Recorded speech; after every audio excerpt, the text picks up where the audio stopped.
بسم اللہ الرحمن الرحیم۔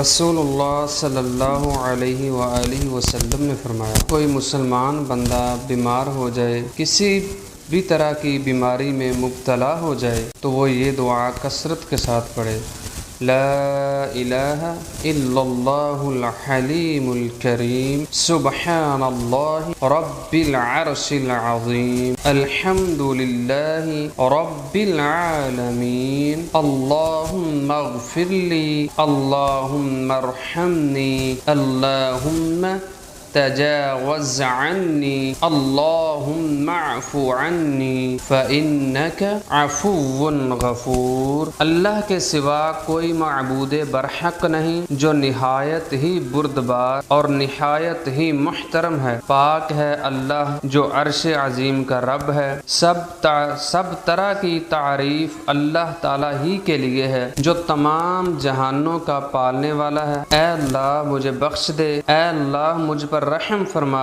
اے اللہ مجھ سے درگزر فرما، اے اللہ مجھے معاف کر دے، اس لیے کہ تو بہت معاف کرنے والا، خوب بخشنے والا۔ جب بھی کوئی دعا کرو، کوئی وظیفہ کرو تو اس نیت کے ساتھ کرو کہ یہ پیارے پیغمبر کا فرمان ہے، اور یہ نیت ہونی چاہیے، یقین ہونا چاہیے اس بات کا کہ ہم اللہ تعالیٰ کے سامنے اپنی دعا کر رہے ہیں، اللہ تعالیٰ ہماری دعا کو قبول فرمائے گا۔ یقین کے ساتھ جو بھی دعا کرنی ہے اللہ تعالیٰ سے پورے یقین کے ساتھ کرنی ہے۔ اللہ تعالیٰ عمل کی توفیق عطا فرمائے۔